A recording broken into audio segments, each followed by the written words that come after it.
It was one of those days that a reporter finds himself musing about when he's half asleep sometimes in a plane. Your mind drifts as you prepare for the big story. What is likely to happen at this moment and that? Sometimes your mind drifts to the most extreme thing that could happen. You hastily dismiss it because the most extreme thing never does happen. You pull your mind back to the ordinary things that always do happen. This day began in the rain with the ordinary things for a popular president on a grassroots tour, even if it was ostensibly non-political. For a young president with politics in his blood, a refreshing contact with the source of his power, a delirious crowd outside his Fort Worth hotel. His wife, he told them, wasn't there because she was still organizing herself. It takes her longer, the president said, because she looks better than we do. Take longer. But because she looks better than we do.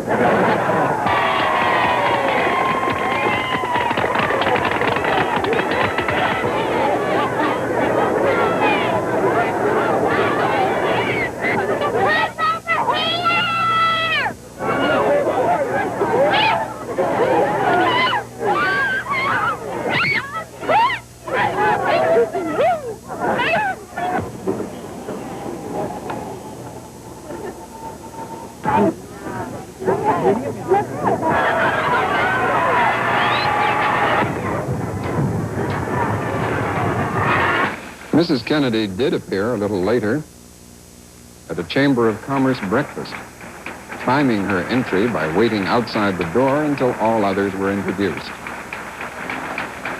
She appeared with thunderous applause, radiant in a pink suit and matching pillbox hat.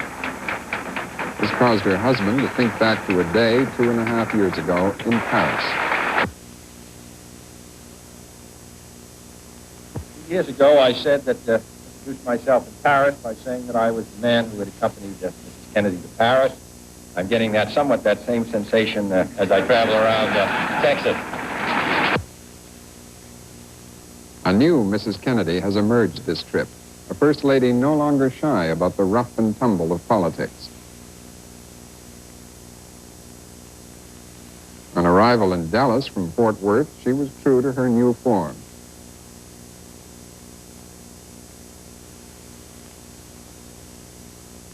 She plunged ahead of the president into the ecstatic crowds. Some of them caught her glove, mauled her sleeve, even grabbed one of the roses off its stem. There were no hostile signs at the airport crowd, only eagerness for contact with the Kennedys.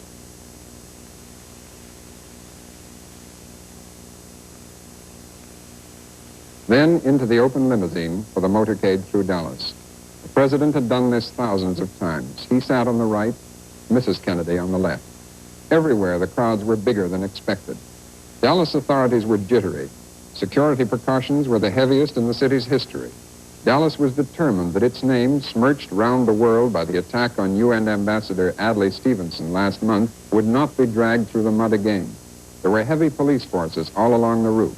All possible troublemakers had been searched out and warned. All but one. The downtown streets. In the first press bus, we strained to catch any signs of the hostility the Dallas precautions had led us to expect. But all we saw was a vast and friendly crowd, but many thousands of welcome jack signs. It's approaching 12:30 p.m. Dallas time. The crowds in the tall business district are overfilling the sidewalks. Some throw streamers and torn paper in a miniature ticker tape parade. The reporters look at each other. There have been no incidents. At about 12:32, the motorcade turns a corner into a parkway. The crowds are thinner. NBC cameraman Dave Wiegman, in a car ahead of us, takes a passing shot of a building, then 3 shots are heard, like toy explosions. Wiegman jumps from his car, running towards the president with his camera running. People scream and lie down, grabbing their children. I leave the motorcade and run after police who appear to be chasing somebody. The motorcade moves off fast. We don't know it, but the president is mortally wounded in the head and throat. His car races for the hospital. The police find no one and return. Looking for a phone, I go into an office. It's on the ground floor of this building, the Texas School Book Depository. It is not more than 4 minutes after the shooting. Minutes after a man on the 5th floor of the same building has abandoned a high-powered rifle and fled. Waves of police move in. A small Negro boy tells them he saw a man with a rifle in a window upstairs. Witnesses come up. They saw the president hit. One of the witnesses took this Polaroid picture at the instant of the shooting. It shows the president slumped down in the car.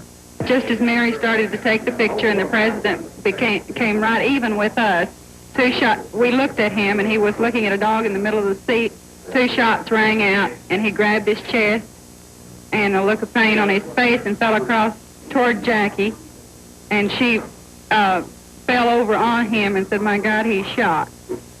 And there was an interval, and then 3 or 4 more shots rang out. By that time, the motorcade had sped away. The motorcade reaches Parkland Memorial Hospital. It goes immediately to the emergency entrance. Bleeding profusely and unconscious, the president is lifted onto a stretcher and carried to emergency operating room number 1. Doctors say his condition is grave and moribund, that is, near death on arrival.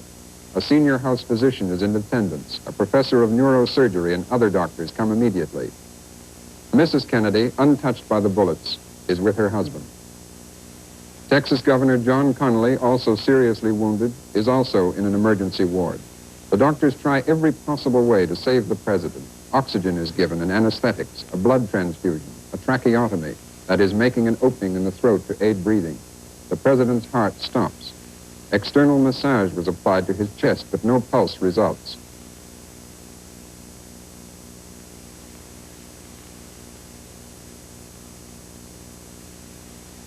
A priest is called to administer the last rites of the Roman Catholic Church.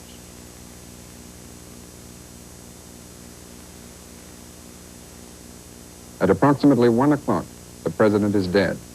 The doctors were working too frantically to revive him to notice the exact moment. The press and public do not know the president is dead for another half hour. The only reports available are that he is gravely wounded. At 1:31 Central Time, White House Assistant Press Secretary Malcolm Kilduff tells the press the president is dead.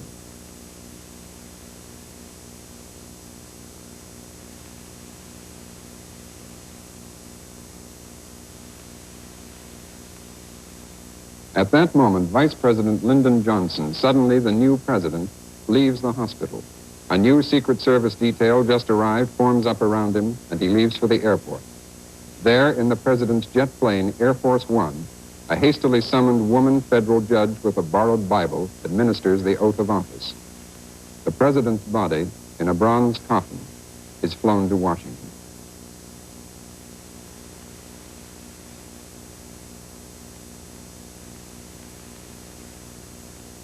Dallas police moved with great speed after the shooting. The story of the chase, arrest, and questioning of a suspect